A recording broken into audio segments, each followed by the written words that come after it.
turn with me, I want to read two scriptures that are similar, two different versions of the same. Matthew 5 and 43. Let's turn to that. You have heard that it has been said, thou shalt love thy neighbor and hate thine enemy. But I say unto you, love your enemies, bless them that curse you, and pray for them which despitefully use you and persecute you, that ye may be children of your Father which is in heaven. For he maketh his sun to rise on the evil and on the good, and sendeth rain on the just and the unjust. For if ye love them which love you, what reward have you? Do not even the publicans the same? And if you salute your brethren only, what do you do more than others? Do not even the publicans do this? Be therefore mature, even as your Father which in heaven is mature. Now, jettison two Gospels over with me to the Gospel as recorded by St. Luke, the 6th chapter, beginning with the 27th verse.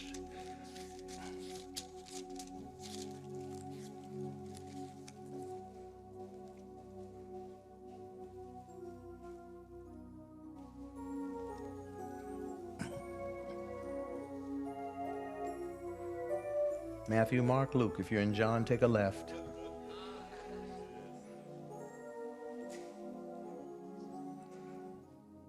But I say unto you which hear, love your enemies, do good to them which hate you, bless them that curse you, and pray for them which despitefully use you. And unto him that slaps you on the one cheek, offer also the other. And him that taketh away the cloak, forbid not to take the coat also. I'm going to stop there, the scriptures as they are written. May the Lord add a blessing to the reading and the hearing of his most holy word. You may be seated in the presence of the Lord and each other. I want to use as a subject this morning a question, an interrogative. Does God really expect us to love our enemies? Does God really expect us to love our enemies? And let me begin by saying I have known some crazy people in my lifetime, Phil. I've known some people that you knew they just weren't even. My grandmama said they were special. They touched. The kind of people you see them and you just go, bless your heart. The old folks used to say that when there was something pitiful about you. Bless your heart. In 1996, when Mike Tyson, June 28th, bit, not once but twice, the ear of Evander Holyfield, I knew that he was crazy. I knew that he was even crazier when he put that ridiculous tattoo on his face that could never come off. When Britney Spears shaved off all her head and then was stopped by police when she had her infant child sitting on her lap in the front seat without a seatbelt, I knew that she was crazy. When Kanye West went up on the stage and interrupted Taylor Swift's acceptance speech, talking about how good Beyonce's album was, he may have been right, but he was wrong in what he did. I knew that he was crazy. When he dropped an F-bomb in the Oval Office while the world was watching, I knew that he was crazy. When I saw a mob of people storming the Capitol building, weaponizing flags, defecating on the floor, and urinating on the walls, I knew that they were crazy. For that matter, every time I see Cowboy and Raider fans believing their team will actually win this year,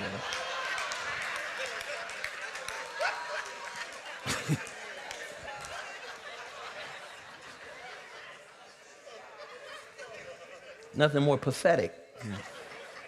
Cowboy and Raider fans who believe this year going to be different. Somebody say, bless their heart. But the craziest person I've ever known in my life is Jesus. Jesus. I say that without equivocation, reservation, and hesitation. And I say that because Jesus is the person who said the craziest thing that I ever heard in my life. And that was when Jesus said, love your enemy.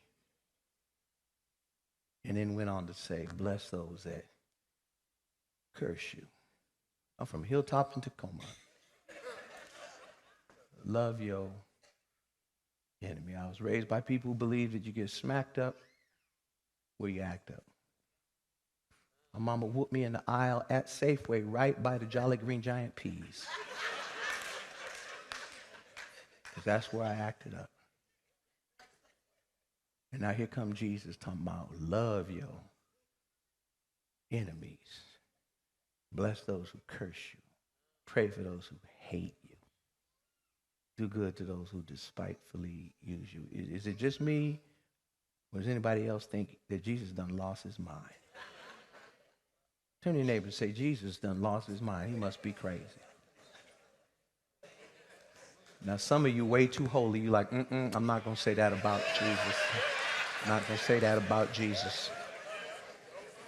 May feel it, but I'm not going to say it just in case. But let me ask this question. If Jesus ain't crazy, then who is? Because somebody's crazy. And if it ain't Jesus, then who is it? The word enemy comes from a Greek word, echthros. It means an adversary, a foe. I have my own definition for enemy. It means a person or persons on the other side of a battle line. And we all have enemies. You cannot not have enemies in this line. The battle lines that are drawn are not just military battle lines. They're political battle lines. People on the other side of an issue. When I look at the new Speaker of the House, the neo-fascist, white supremacist, election denier, which is election liar, anti-democratic Speaker of the House, I had to pass a bill that allowed for aid for Israel, but no aid for Ukraine. And Republicans historically have been hard on Russia, but now they're soft on Russia because the de facto leader of the Republican Party is the 91 times indicted former president, twice impeached, who because of reasons that we ain't specified yet is in the pocket of Putin. Putin wants us not to fund the Ukrainians, so therefore the Republican Party has flipped in its attitude toward the Russians, and therefore he wants to allow the Russians to win that war and change the international community so that the sovereign boundaries of smaller nations are no longer guaranteed by the international community, while at the same time we give unconditional aid to a nation that is depopulating an indigenous population to replace them with their own. He's on the other side of a battle line. He is my political enemy.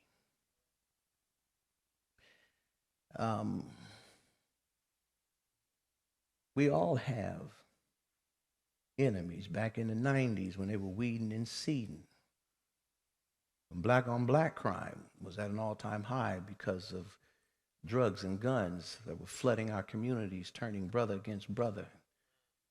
And people were stealing TVs from their own mothers and killing people just as black as them on the streets. We had enemies among us. We all have enemies. But the word ekthros not only means people on the other side of a battle line, but the inference is that these are people who want to hurt you, will take pleasure in hurting you. On the other side of an issue, on the other side of a policy, on the other side of a campaign, on the other side of a desired election outcome, on the other side of a love triangle, on the other side of a movement, well, not only are they on the other side, but their goal is to hurt you. One of the outcomes they have is to injure you. Jesus says, love them. Somebody's crazy. If it ain't him, then who is it? The word he uses here in this particular scripture, the Greek word is agapeo, a nuance from agape, but agapeo is a verb. It means to love out of conviction in a social or a moral sense. It's to love out of conviction despite the feelings, to the contrary of the feelings or the emotion. This agapeo is what you do despite what you feel. It acknowledges that you probably are harboring some very strong negative feelings because of hurtful history with those persons on the other side who not only want to defeat you but want to hurt you in the process. It acknowledges that, of course, since the emotions tend to be like a thermometer that reflects the temperature, agapeo is a thermostat that sets the temperature. My feelings about you reflect the quality of our interactions. If they've been bad, my feelings are not so good.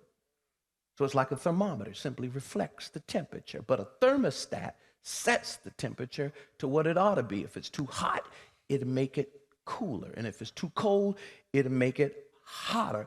When Jesus says, love your enemy, he's saying that you set a new temperature.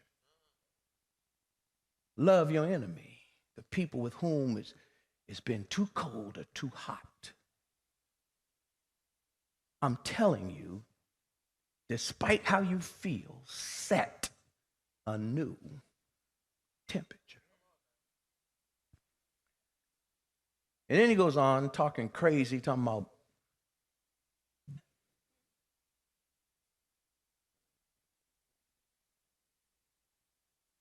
to bless those who curse you. And curse, what you see in English there is there's a long 6-syllable Greek word, but it really means to execrate. And execrate means to feel or express great loathing for. I loathe you. I loathe you. Yeah. Loathing was the sentiment of what biblical scholars refer to in the prayers of imprecation. I want to show you what loathing sounds like. I want to direct your attention to the 109th Psalm. 109th Psalm. I want to show you how insane Jesus is. Somebody's crazy. If it ain't him, then who is it? And these are one of the Psalms that we never quote at the beginning of service. But it's in the book. 109th Psalm, starting at the first verse. This is what they call a prayer of imprecation. It's a prayer by somebody who wasn't concerned about praying pretty. It says, Lord, hold not thy peace, O God of my praise, O God of my praise. For the mouth of the wicked, person on the other side, the battle line, and the mouth of the deceitful are opened against me. They have spoken against me with a lying tongue. They have surrounded me about also with words of hatred and fought against me without a cause. For my love, they are my adversaries, but I give myself unto prayer. In other words, he distinguishes. They hate me, Lord, but I'm pious. I pray. You know my heart. And they have rewarded me evil for good and hatred for my love. Set thou a wicked man over them. This is what I want you to do to them people on the other side, Lord. Put a wicked man over them and let Satan stand at his right hand. Give him hell, Lord. And when he shall be judged, let him be condemned. I don't want him to be saved. I want him to go to hell. And let his prayers become sin. Let his days be few, and let another take his office. Let his children be fatherless, which means he got to die. And his wife a widow. I want him dead, Lord. Let his children be continually vagabonds. That's homeless people wandering. And beg, and let them seek their bread also out of their desolate places. In other words, let them look for bread, but don't let nobody give them none, not a crumb. Let the extortioner catch all that he has, and let the stranger spoil his labor. Let there be none to extend mercy unto him. Neither let there be any favor to his fatherless children. Kill him, and don't let nobody help his kids. It's in the Bible. It's a prayer. This is a prayer. Let his posterity, which means his children, his grandchildren, great-grandchildren, be cut off. Kill his family line. And in the generation following, let their name be blotted out. Let the iniquity of his fathers be remembered with the Lord. Don't forget their sins and cast them in the sea of forgiveness as far as the east is from the west. No, Lord, put a highlighter on their sins. And this part here, and let not the sin of his mother be blotted out. He talking about his mama too. I want your mama's sins.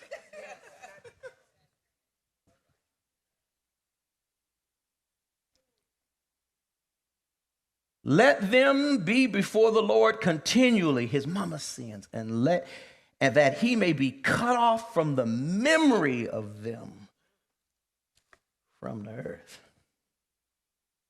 Is to curse, to execrate, to feel or express great loathing. He's saying that somebody who's out there talking like that about you, once you dead,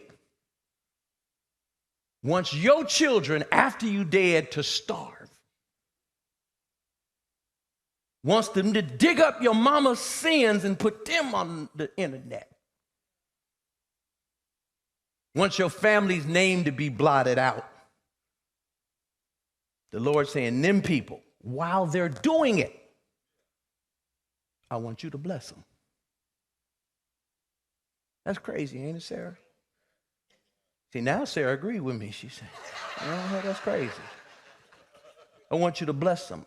It's from the Greek word eulogeo, the root word from which we get the word eulogy, which literally means to say something good. And as a pastor, I just checked. I've done over 1,000 funerals in my 36 years of pastoring, 1,065. I've done eulogies. I had to stand over some strange folk and find something good to say. And at times that was a lot of work. The eulogy literally means to say something good. But not only that, to say something, but invoke a blessing, because these people believe that words set in motion reality. God speaks, and everything that's going to be or could be lines up rank after rank, straining to become.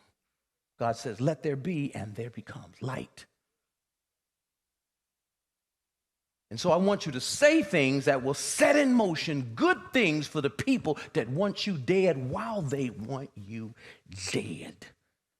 I want you to stand like a Benedictine monk and say, the Lord bless you and keep you.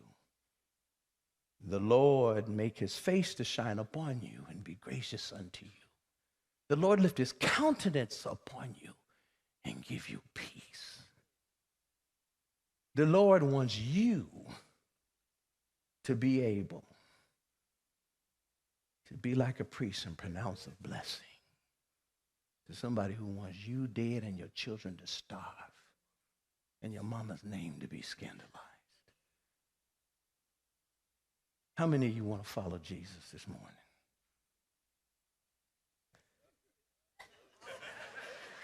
This is crazier than Kanye.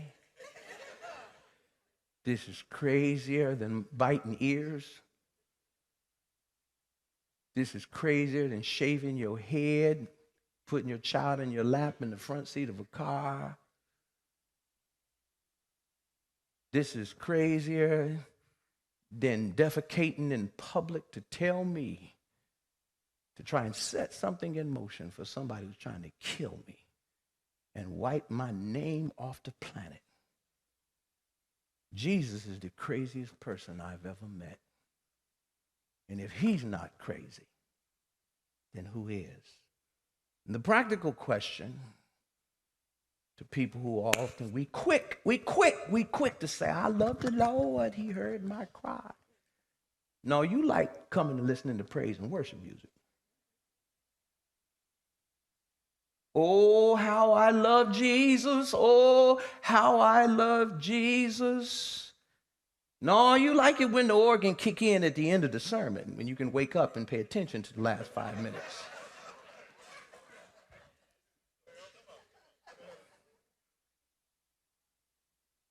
Oh, I want to be a follower of Jesus. No, you like the Wednesday senior potlucks where you can take a doggy bag home and eat till Friday.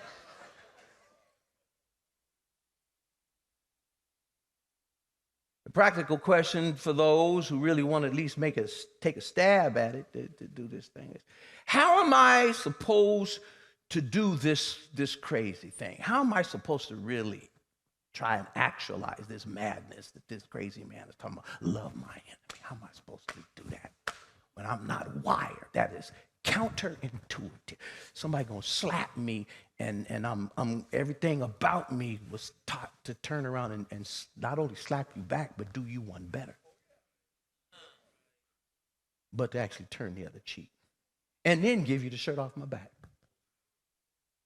How am I supposed to do that? The first thing you have to do, if you're going to love your enemy, in a life where we all have enemies, as you sit there today, you're probably rehearsing them in your mind. People are on the other side of critical issues in your life. It may be the neighbor whose dog, they pooping, but they ain't scooping and leaving it in your yard. And you've been thinking about doing something to them, and you're trying to figure out how to do it without getting caught. I know. I got 2 deacons testifying right now, telling on themselves. The first thing you have to do is you got to remind yourself and your enemies that we are one common humanity. Did you catch that? Those of you writing, write that down. If you're writing on the tablets of your mind, you have to remind yourself as many times as it takes that you and your enemy, no matter how fierce an enemy they are, no matter how bloody your battles have been,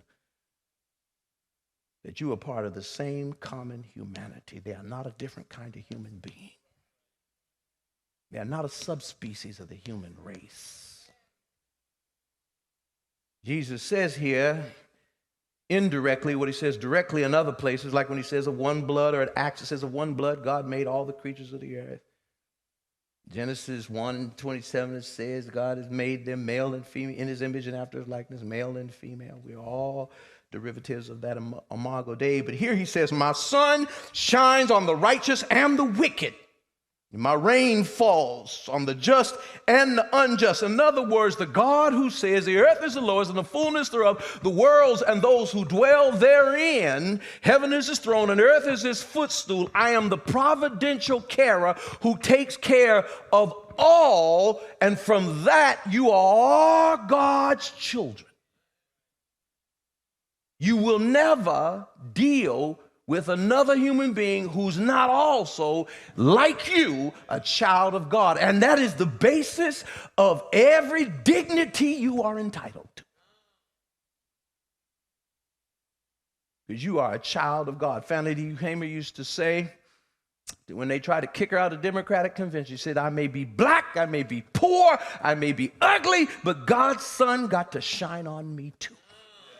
Because people want to dismiss her because she was black, because she was female, because she was poor, because she was from Mississippi, and they wanted to treat her as less than, but she wanted them to know you're wrong if you treat me less than you would treat those that you love, because God's sun shines on me too.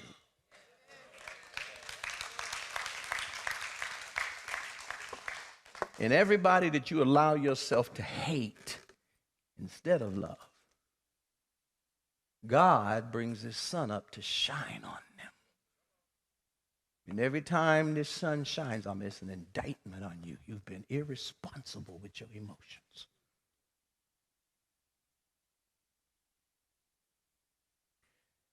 Now, this is particularly meaningful in times of conflict when we are literally taught to hate our enemies. You do realize in times of war, where there's intentional killing, nations through propaganda desensitize the public through its propaganda so that we'll be accepting of the atrocities. We reduce the other side, we objectify them, so that when we kill them, you will celebrate it and not mourn. Although the Bible says, rejoice not when thy enemy falls, because at that point you have dehumanized them in your mind. At the point where you dehumanize them, you surrender a bit of your own humanity. And so you've seen the U.S. media of late, story after story after story. October 7th, October 7th, October 7th, October 7th, October 7th. What about the previous 80 years? Not to justify what Hamas did, because what Hamas did was demonic. It was beastly. It was ghastly. But there's a context for it. What about the equally horrifying stories that could have been told over the previous 80 years? They'll say it in passing, but where they park their tent and dwell is on what happened to Israel on October the 7th. As if that justifies now the overkill that's been going on since. It's designed to desensitize you so that you'll be accepting of what is never accepting to God. We are taught to hate. Let me give you an example of hate. An Israeli official was asked this past week by a reporter, why do you hate the Palestinians so much? He said, we do not. They hate us. We do not hate them. He says, well, if you don't hate them, then let me ask this question. He said, would you have bombed a Jewish hospital if you thought Hamas was hiding in there? He said, no, of course not. He said, that's hate. Because if there was a Jewish hospital and you knew Hamas was hiding, you would constrain yourself and use different tactics to get at them.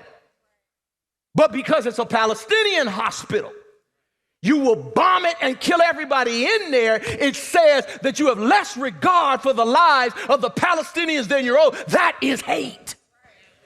When you will consciously, knowingly do something to another people that you would never do to your own, that is hate.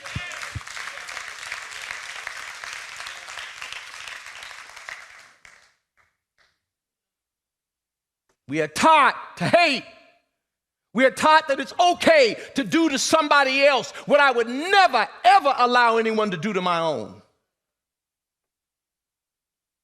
And it's not just nations that fall into that. You and I fall into that every day. When stuff that we would be outraged against if it happened to us and one of our loved ones, we're okay with happening to somebody else. That's hate. And the way we love our enemies, practically love our enemies, we got to remind ourselves at whatever point we see something ghastly in our own spirit, when we become accepting of something hurtful happening to somebody else that we would never be accepting of happening to ourselves or to someone that we love. At that point, we have to remind ourselves we are all God's children, including the people on the other side of the battle lines. That's what the Lord expects from us.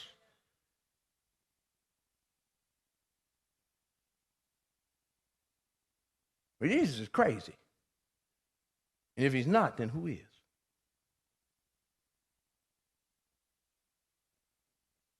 The second thing that we have to do, we're going to love our enemy, in addition to constantly reminding ourselves that the people on the other side of those battle lines are also God's children. And God sent his son to shine on them. They may be everything you say they are, and God still sends his son to shine on them.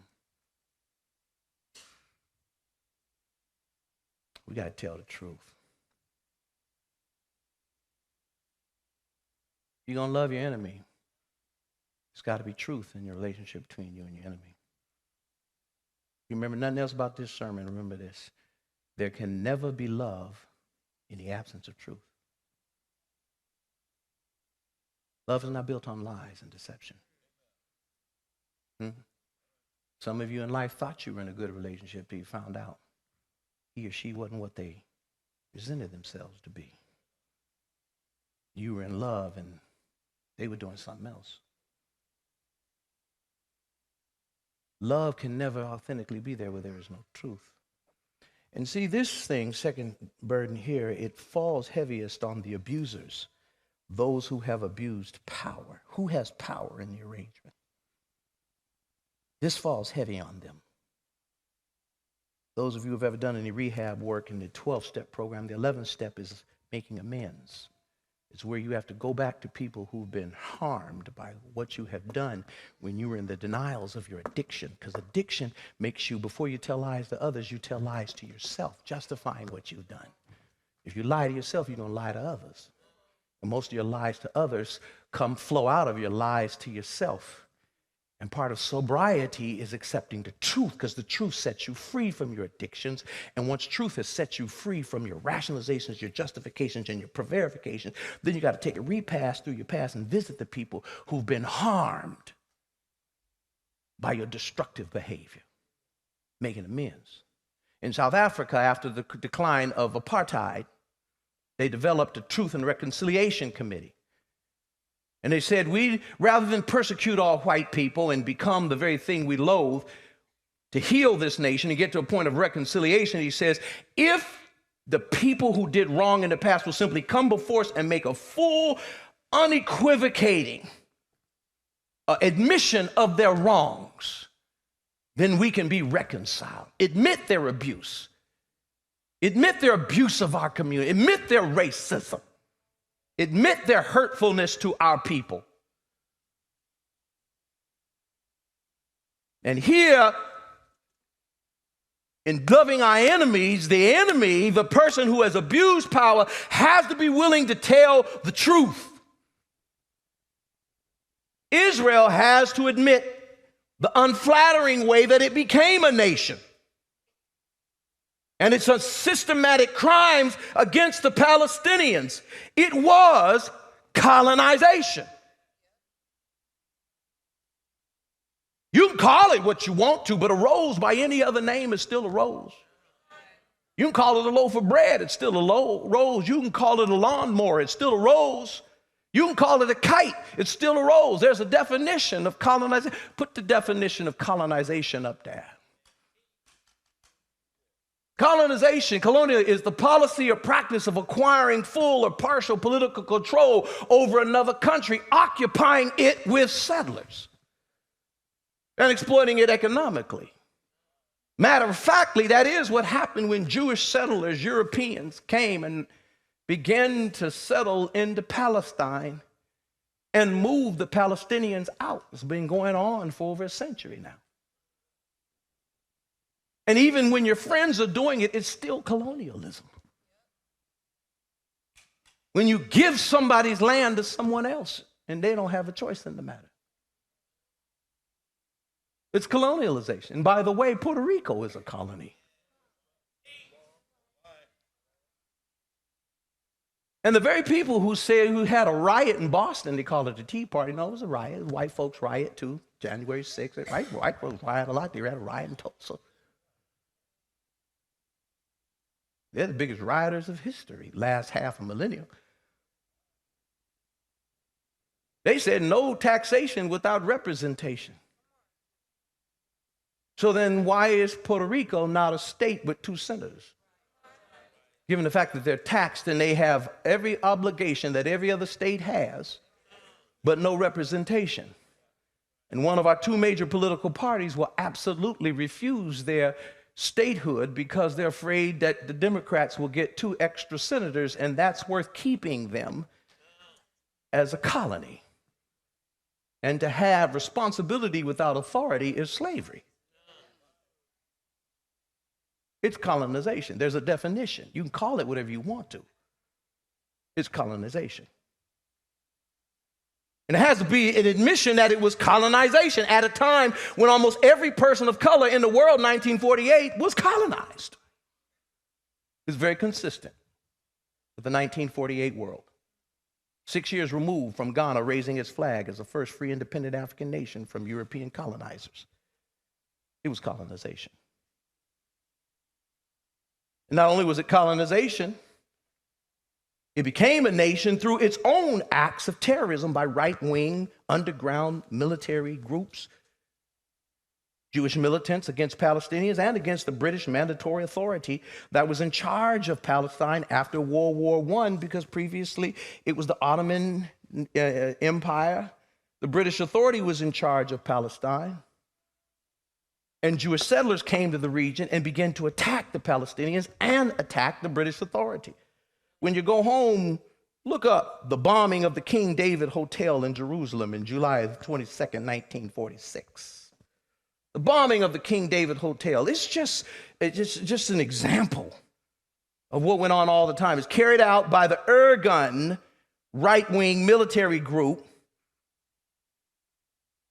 They came to destroy the documents that were obtained by the British Authority in Operation Agatha. What was Operation Agatha? The British Authority was investigating Jewish military groups that were committing acts of terror against the Palestinians and against the British to try and gain control of the land.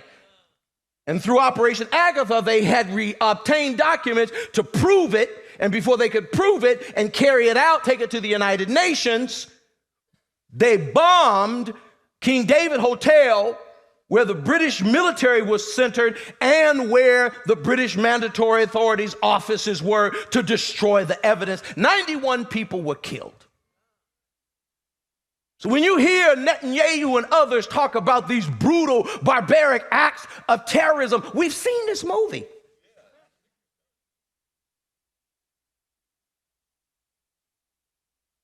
It's literally the rice trying to call the flour white. I'm going to use those negative black metaphors.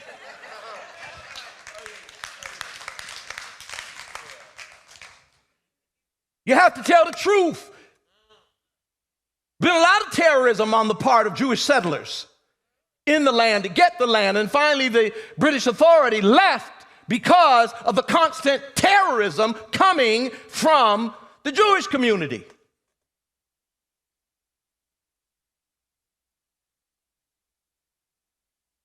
Have to tell the truth about the real reason for the destruction of civilian infrastructure in Gaza. The same reason Putin's destroying civilian infrastructure in Ukraine.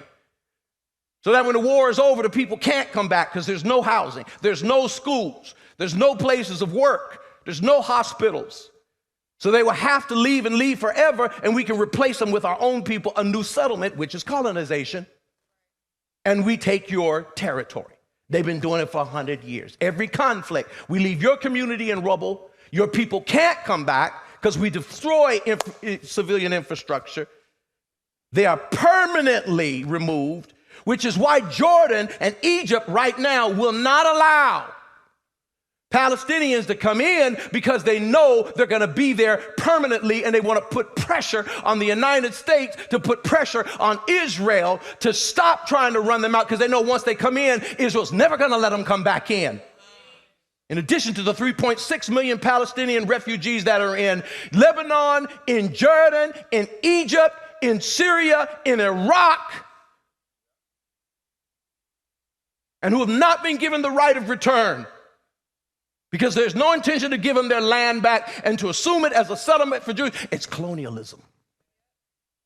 And the real reason for them attacking civilian infrastructure is to depopulate Palestine of Palestinians and replace them with Jewish settlers.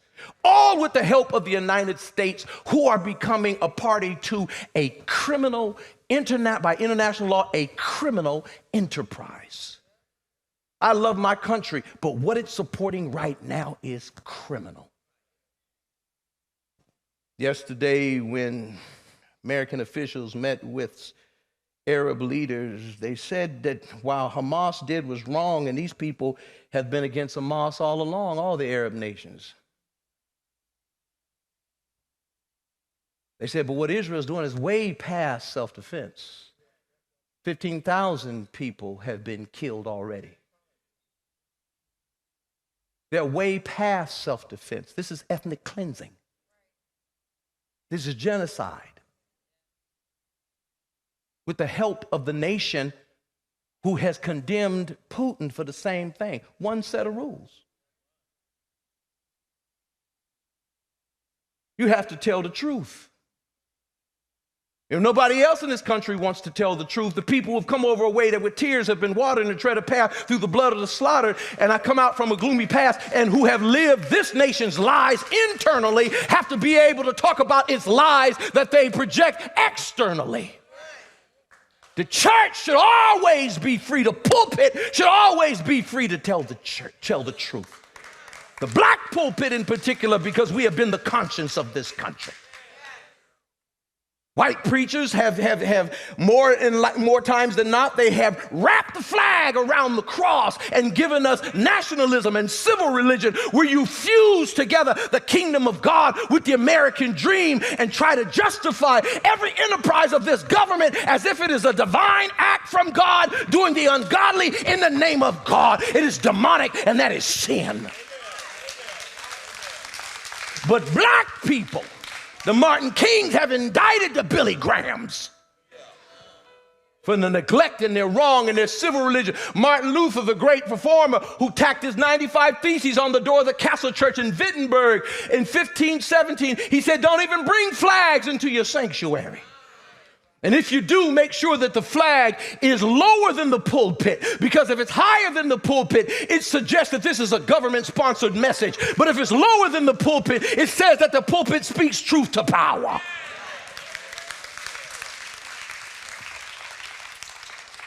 To tell the truth.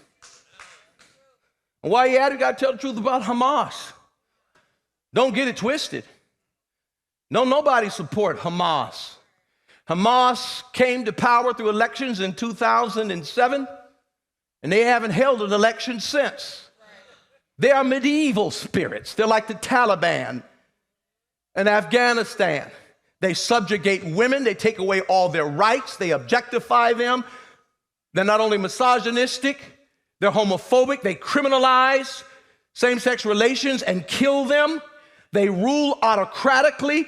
They murder more of their own people than other people.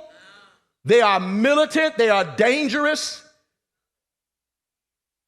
And the world will be a better place without them. And the Palestinian people have suffered at the hand of Hamas and the Israeli government. They're caught between a rock and a hard place, two groups of people, neither of who place any value on their lives. People are willing to hide behind them as human shields, and people are willing to blow them out of smithereens, to burn down the forest to catch a fox. And their only hope is the international community, which made apartheid come down. The only hope for the Palestinian people is the international community. You got to tell the truth about Hamas. Truth will always set you free.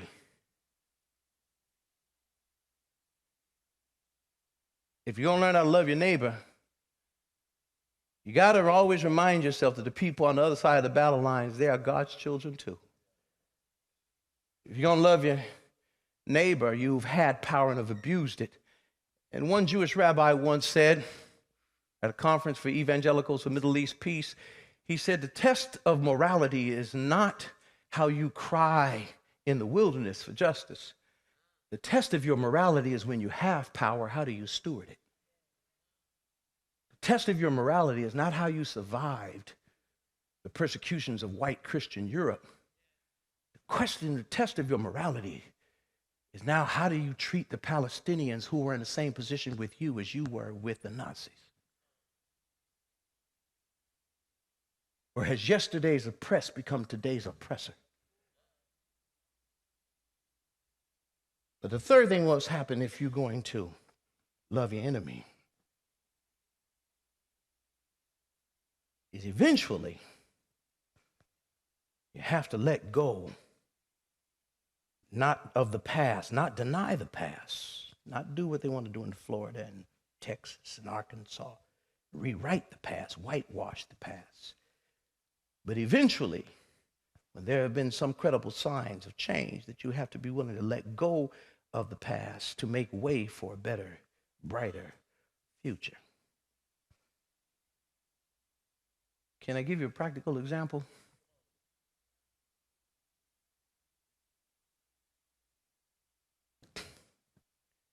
This church was started by an embattled people. We were refugees in the cafeteria of Renton High School. Refugees are people who are running from something. We came into that first service August 7, 2005, emotionally bleeding, wounded. 2001 to 2004, Mother's Day to Mother's Day, we worked on a vision plan to position an historic church to be strong at least into the first half of the 21st century. And we passed out a document, 218 pages, deepening our roots, extending our reach. And when it was passed out, some people lost their mind. One church officer held it up in a church meeting, said, this is very, very, very, very, very, very dangerous. And we said, have you read it? He said, I don't have to read it to know it's dangerous. That's what my grandmama called nignorance.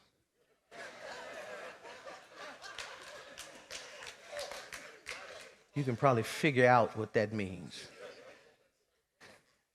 That was just ignorant. And the January 6th behavior started in God's house. For 67 straight weeks, a certain black media person ran a front page article about Leslie David Braxton, calling me everything from a child of God, Jim Jones, I want to start a mega church, stealing money, and on, and was careful to put the word alleged in front of it to shield them from defamation and libel. And on the morning drive, they talked about Leslie David Braxton 5 days a week, 67 weeks. They became so cynical, they set up new telephone lines so that the same 4 or 5 people could call in every day and get on the air to talk about Leslie Braxton, certain bullet points. But if you called in on the published number, no one answered the phone.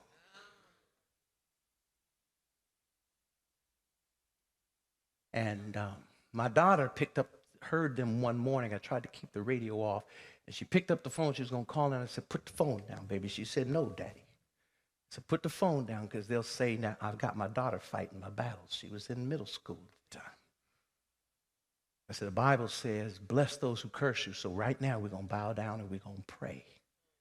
She said, what? I said, we're going to pray right now for them. She said, well, Daddy, then you pray and I'll just bow here. That's what she said to me. Couldn't get her to do no more than bow, but she wasn't praying, Mama. She wasn't praying. She thought the Lord was crazy, or me, or somebody. And When we ended up starting this church, hear me well, I always suffered nightmares throughout my life, well into my 40s. Therapy helped calm it down, childhood trauma that chased me into adulthood. The nightmares returned. And I used to have this reoccurring nightmare of the same certain media person where we were having service at New Beginnings in the cafeteria at Lindbergh, and even when we got here, I'd had the same dream 2-3 times a week. When the doors of the church were open, he'd come down the aisle. And in my dream, at a minimum, I would cuss him out and tell him to get out of here. Sometimes in the dream, I choked him. Sometimes in the dream, I stomped him. Sometimes in the dream, I called security and had them stomp him. One time in a dream, I drug him up on the pulpit and the choir stomped him. I'm not proud of it. You see, my therapist said, you suppress your anger. What you can't afford to say or do, you repress it, and your subconscious plays it out when you sleep. Many a morning, I'd get up. Sheila was nowhere to be found. Go downstairs. She's in the guest bedroom. I'd say, well, what, you feel, not feeling well? She said, no, it ain't safe. Because you waking up, eyes wide open, dead sleep, and you're fighting, you're cussing, you're throwing punches. I've always repressed things that I can't afford to say and do. But my subconscious entertains it. I ain't proud of it. My dreams have not been that good. And so y'all pray for me. God ain't through with me yet, because my dreams have not been pretty. I don't know about you. Some of y'all may have some ugly dreams, but I have some ugly dreams sometimes, Reverend Harris. And because in my dreams, I say it the way I want to say it. In my dreams, I do what I really want to do. And but then one day, I had the same dream, but it ended different. It ended with me extending my hand as the man came down the aisle and hugged him and embraced us like a brother. And then I never had the dream no more. And no, but here's the point. I went to my therapist and talked about it, who's done some work in dream therapy, and he says, well, can't be for sure, but what I think this means, he says, your nightmares that you had flowed out of your hurt history with that person. As long as that hurt was active, it kept producing new nightmares. He says, but as you worked yourself to a place of forgiveness, he said, there's now no longer anything out of which to produce a new nightmare. And I just stopped by to tell somebody in here may be one act of forgiveness away from a good night's sleep.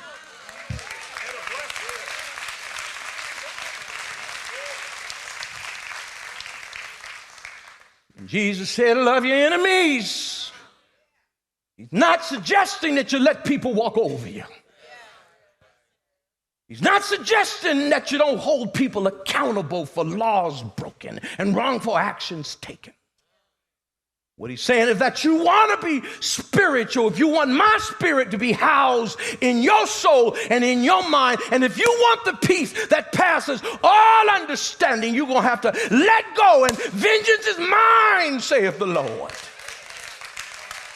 Because I need you to be a thermostat that can set a new temperature in your family, set a new temperature in the church, set a new temperature at an international diplomacy table. But if you're holding on to the hurt of the past, still fantasizing about doing to other an eye for an eye and a tooth for a tooth, hate will beget hate, killing will beget killing, loathing will beget loathing, violence will beget violence, and you'll simply be a thermostat or a thermometer reflecting the temperature, but you'll never set a new temperature.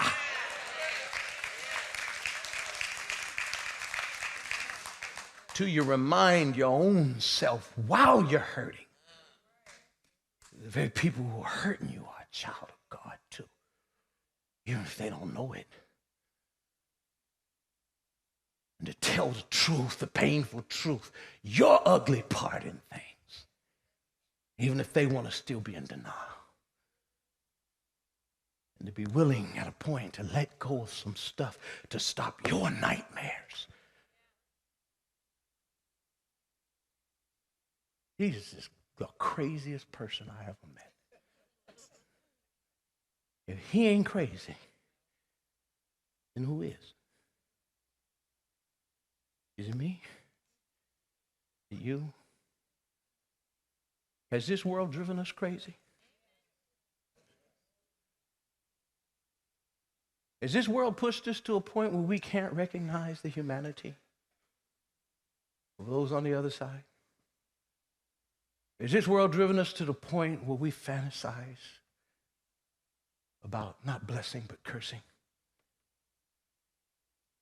Has this world driven us so insane that we don't even want to be at peace?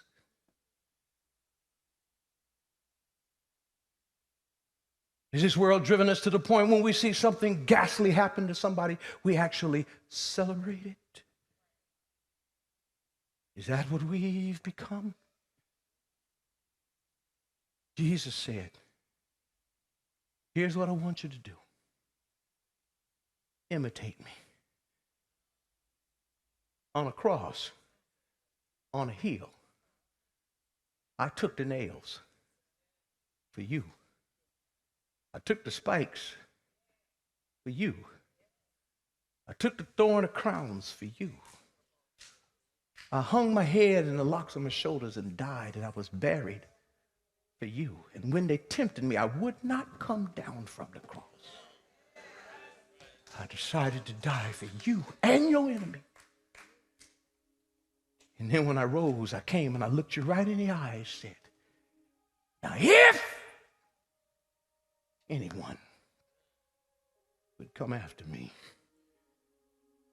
I need you in the same crazy way, deny yourself, all that negative emotion.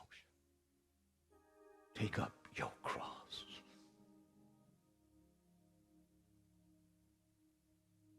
And follow me. I want everybody in the house right now to bow their head.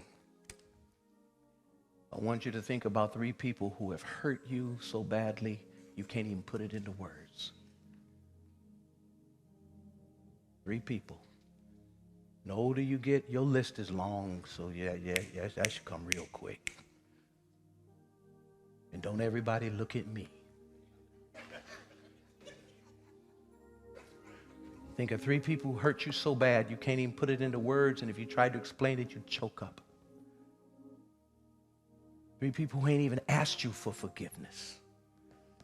They don't even think what they did was wrong. And I want you right now where you sit to do something crazy. In your mind, call their name and say, Lord, bless them. Bless their children and their grandchildren. If they're sick, make them well. If they're hungry, feed them. If they're out of doors, give them shelter. If they're on hard times, make them prosperous. Right now, I want you to do something crazy. This is crazy. This is crazy. You can only do this by conviction, not by emotion. This is what you do despite your emotions. Instead of letting your emotions drag you down, convictions drag your emotions in the right direction. I dare you. Once you have done it, once you have forced yourself to think in your head, the person who hurt you so badly you can't even put it into words, and the thought of them has only made you tear up prior to this moment. While you're tearing up, force yourself to be counterintuitive. Call their name in your head and tell God to bless them. And once you've done it, stand to your feet. Once you've done it, stand to your feet. Every now and then, the followers of Jesus need to actually do something Jesus-like. Do we really love him? Or is he a name we throw around? Do we really love him?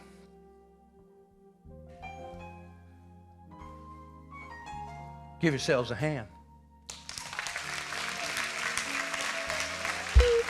Hug your neighbor and tell him, God bless you for doing the Jesus thing.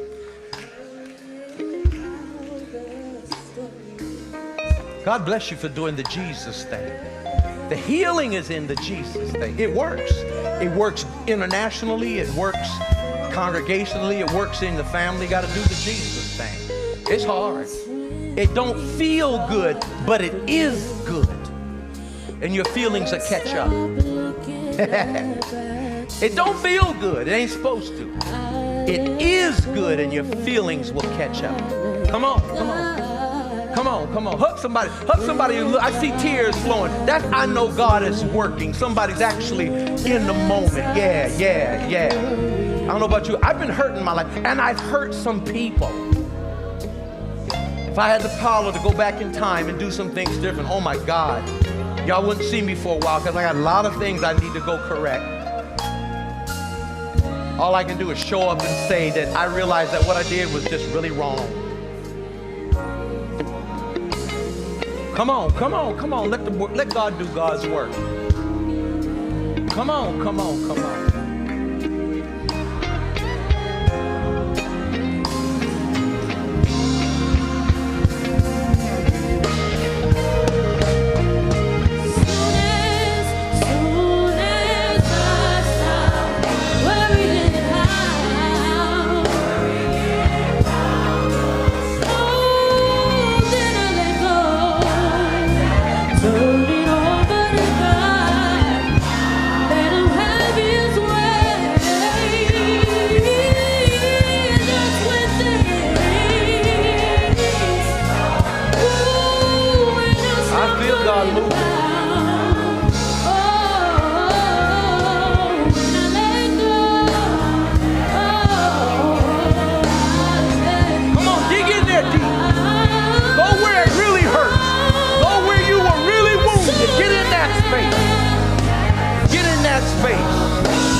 Chiropractor every Tuesday, Shaka Hatcher.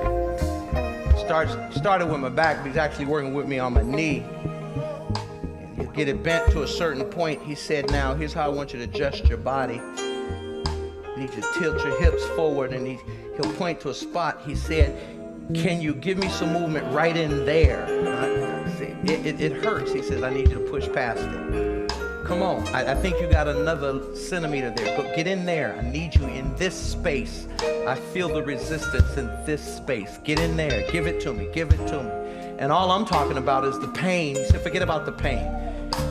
Make the knee move.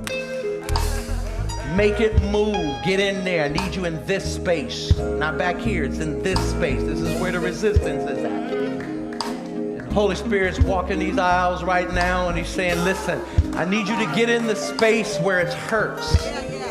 Get in that space. Don't go around it. Get in that space. That's where the healing needs to be. That space you protect. And that's where the dysfunction is. Get in that space. That's what worship is all about. It's being safe enough in God's house to get in that space where the resistance is. Where it hurts. Push past it. Don't avoid it. Push past it. That's where you become more human. You gain your humanity back, your joy back, your peace back, your capacity to love, your ability to be loved. That joy, that childhood joy and spontaneity you used to have before the bruises. You can get it back, but you got to get in that hurtful space and and stay there and push through it. Saying that again, saying that again. And if you're out there in the digisphere, hit that button that says, how do I become a member? If you're here today and you're not a member of the church, you need to become a member. If you've never been baptized in Jesus' name, come on, you need a church home. Come on, come on, come on, come on. Make a decision today. Stop being a visitor when you're called to be a part of the body of Christ. Doors of the church are open. Come on, come on, come on. Come on, let today be the first day of the rest of your life. Make a decision. You made a decision to come to worship. Now make a decision to come to Jesus. Whosoever will. Come unto me, all ye that labor and are heavy laden, and I will give you rest. Take my yoke upon you and learn of me. For I'm meek and lowly of heart, and I'll provide rest for your soul if you come. Come trusting. Come trusting. Bring your hurt, your pain, your sorrow, your joys, your hopes, your dreams, and your nightmares. Come on. Come on. Come on. God's got enough grace for your nightmares. God's got enough love for your mistakes. God's got enough forgiveness for your sins. Come on. I have not seen nor have ear heard, neither has it entered the hearts of men, the things that God has prepared for those who will let God love them. He's able to do exceedingly and abundantly beyond what you can ask or imagine. God's got more in store for your life than you can even dream of. Whosoever will. Whosoever will. Whosoever will. Tap your neighbor on the shoulder on both sides and say, is you the one God is waiting on? Tap him. Say, is you the one God is waiting on? Is you the one? Come on, tell him, let's do this thing. Let's do this thing. Let's do this thing. Don't attend worship. Worship. Don't come to church. Come to Christ. Come on. Come on. Come on. Come on. Fight against everything that's trying to hold you back. Fight against your fear of the crowds.